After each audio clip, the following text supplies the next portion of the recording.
What's up, guys? So there was a big leak that came out the other day because of this Dominion and Fox News lawsuit. We keep getting like insider Fox host text messages, and what makes them so interesting is that it's just, this is the polar opposite of how they present themselves when they're on TV.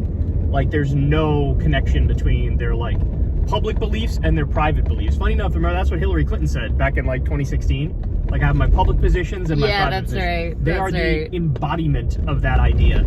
So, you know, there was already previous Tucker Carlson quotes about how, you know, what was the one from last time? I'm blanking on it. Trump's a demonic force. That's it. Yeah, Trump's a demonic force. I got that one for you specifically here too, so we can recap that as well. So now we got more Tucker Carlson text messages. Now, funny enough, this comes out right after he did that whole like, let me coddle Trump's ballsack segment about how January 6th, well, that was nothing, bro. It was a bunch of tourists and stuff. Like, whatever. See, there's video of them walking. Right. It's like, don't look at the video of the windows being broken and the assault or whatever. It's just, they're walking here, bro. Whatever.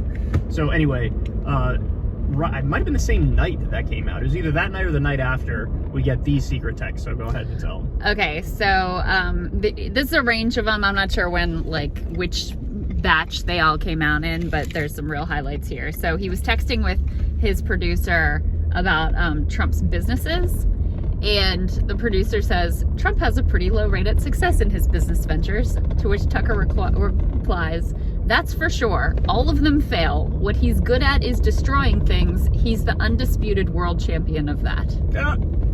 There's another part where they're talking about Trump skipping Biden's inauguration. And Tucker says, I'd heard that about the inauguration. Hard to believe. So destructive. It's disgusting. I'm trying to look away.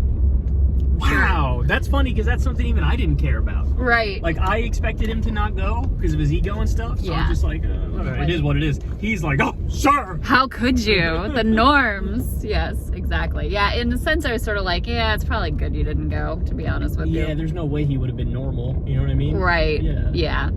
Okay, then on his interactions, Tucker's interactions with Trump's team over Sidney Powell, Tucker said, I had to try to make the White House disavow her, which they obviously should have done long before.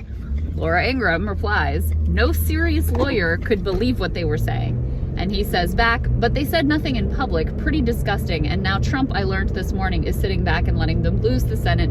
He doesn't care. I care. This is the one that really got all the headlines for obvious reasons. He said to, I think again, one of his producers, we are very, very close to being able to ignore Trump most nights. I truly can't wait. I hate him passionately.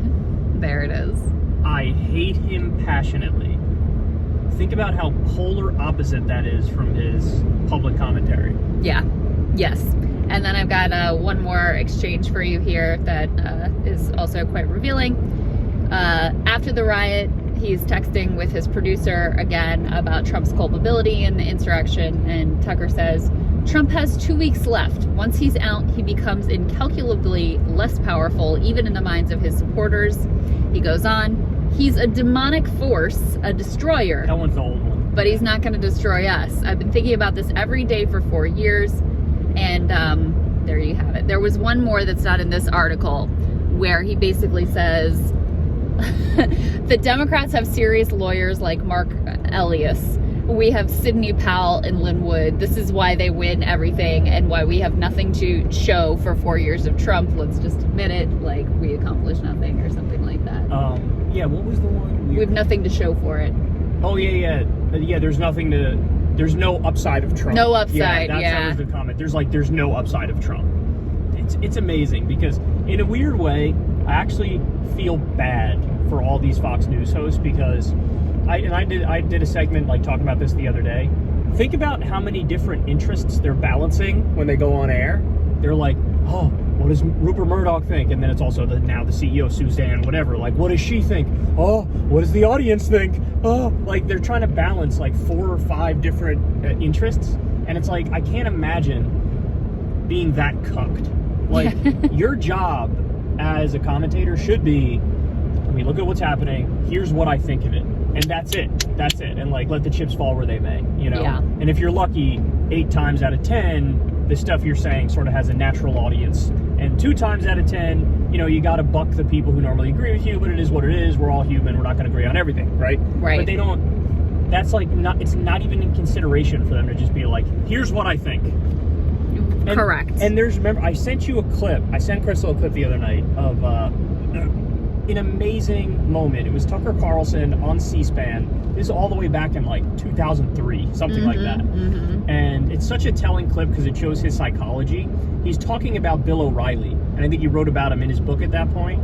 And he said something along the lines of like, look, what he's doing is fraudulent. Like, he's posturing as, I'm this everyman, but really, you know, that jig is up as soon as he gets caught on camera saying, like, I only want brown M&Ms in my bowl, and, well, I told you to get me Evian water, not tap water. And so he's like, the whole thing is like a shtick. Like, he's playing a role. He's a very talented guy, but he doesn't represent the everyman. And then he goes, nobody represents the everyman. Yeah. And then now contrast that with Tucker today. Right. He's doing like the modern iteration of that. But again, what's so astonishing to me is the private talk and the public talk are so different. Right. And that's me being naive, because I naively think, like, worst case scenario, he's rationalizing everything he does, you know, on air, off air.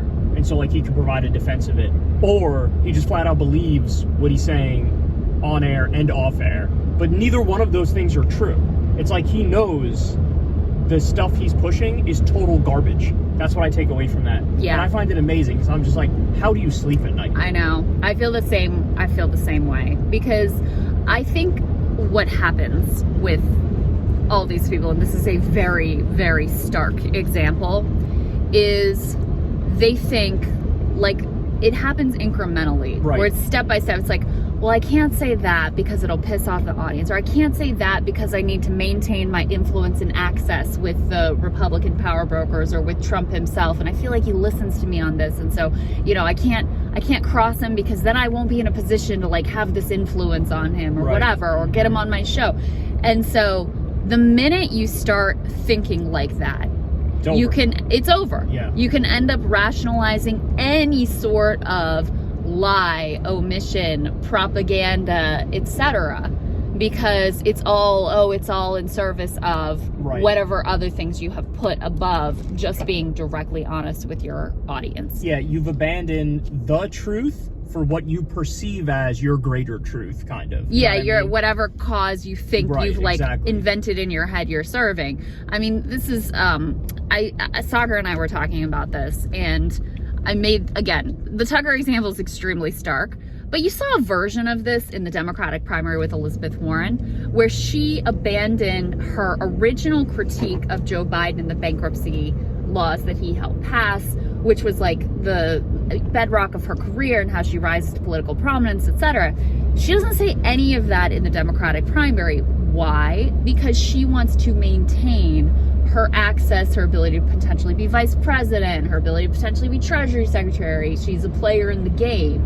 And so she holds her tongue, and she's, in a way, dishonest to what she actually believes and thinks politically. That's a small example of this same type of thinking, but I really think it's just the road to hell. And look at how much it backfires. Completely it backfires so much. So now the question is, now nobody, like, trusts her or thinks anything of her, you know? So now the question is, Trump either says nothing, yeah, says fake news, yeah, or he's got to turn on him. He's got to turn on Tucker. It's one of those three. Those are the only options. I think he probably says nothing. But does he? But if he sees the articles and he feels like this might be true, then he's not going to do that. You know what I mean? I don't know. I but feel then like you that's also the smart have thing. The smart thing is to say nothing for Trump, but I don't. Well, on the other hand, you have Bannon, who's declared, like, outright war on Fox News.